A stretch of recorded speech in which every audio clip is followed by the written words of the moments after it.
Reaction TV audio. वालेकुम सलाम वरहमतुल्लाहि वबरकातुहू।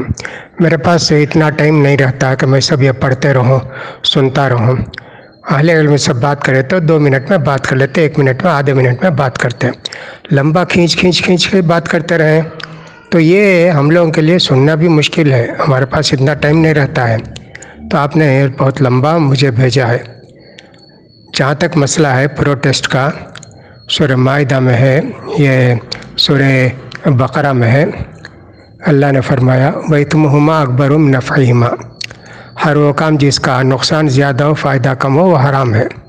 फ़ायदा ज़्यादा हो नुकसान कम हो तो वो जायज़ है। इससे जिहाद मुराद नहीं ले सकते। जिहाद के अंदर कितना भी नुकसान हो, अमीर के हुक्म से जिहाद किया जाता है। गैर इस्लामी ममालिक में जहाँ तक मुज़ाहरे का ताल्लुक़ है, हमको देखना चाहिए कि उसे फ़ायदा होगा कि नुकसान होगा। ख़ासकर हमारे इस मुल्क के अंदर मुसलमानों के इस तरह भड़का के और सब उनके जुलूस निकाल के उन पर फायरिंग की जाती है, उनको फुला किया जाता है।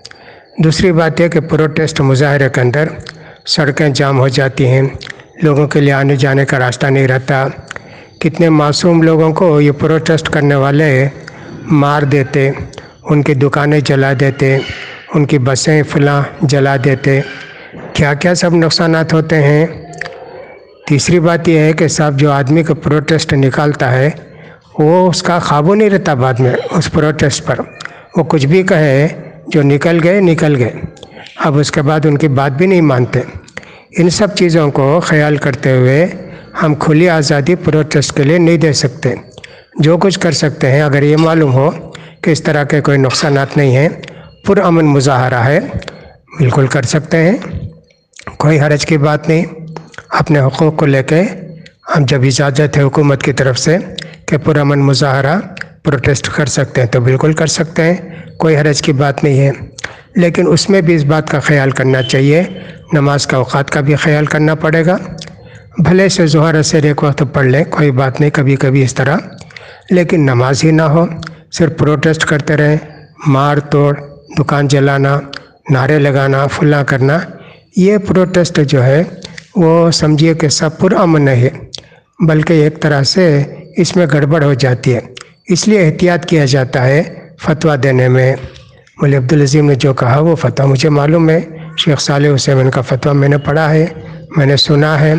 उसको बुनियाद बनाकर बाज़ लोग गैर इस्लामी ममालिक में प्रोटेस्ट करते हैं। लेकिन देखना चाहिए हालात, उसके नुकसानात और फ़ायदे। अल्हम्दुलिल्लाह अगर उससे फ़ायदा होता है, किसी का नुकसान नहीं होता, मासूम लोगों का, बेचारों का, तो कोई बात नहीं, अपना हक़ लेने के लिए। अलबत्ता उससे वाज़ेह हदीस ये है कि अल्लाह के रसूल सल्लल्लाहु अलैहि वसल्लम ने फरमाया, अगर साहबी ने पूछा कोई मेरा माल छीनना चाहता है तो दो, कहा न मत दो। कहा कि अगर वो मुझे मारे तो कहा तुम भी उसको मारो, दिफा करो, और अगर मैं उसको मारूँ वो मर जाए तो कहा वो जाएगा जहन्नम में। अगर वो मुझे मारेगा मैं मर जाऊँ तो कहा तुम जन्नत में जाओगे। अपने हुकूक़ मांगने के लिए, अपने हुकूक़ तलब करने के लिए ये सब काम किए जा सकते हैं, जान भी जाए, माल भी जाए, लेकिन मज़लूमों का या एक मासूमों का माल नुकसान नहीं होना चाहिए। इस तरह के बात है। आप फतवा देने की कोशिश मत कीजिए। आपसे कोई इख़वान पूछते हैं तो आप किसी से पूछकर बता दिए, अक्टूबर में मैंने कोई फतवा दिया था, किस मौके पर दिया था, किस लिए दिया था, अल्लाह को मालूम। तो इसलिए इसका ख्याल कीजिए और इतनी तफसील वगैरह मुझे मत भेजिए। मैं पढ़ता भी नहीं, क्या भी नहीं, सबको डिलीट कर देता हूँ और मैं इसे लंबे मैसेज पढ़ता भी नहीं हूँ। जैसा आपने भेजा इसका ख्याल कीजिए आइंदा।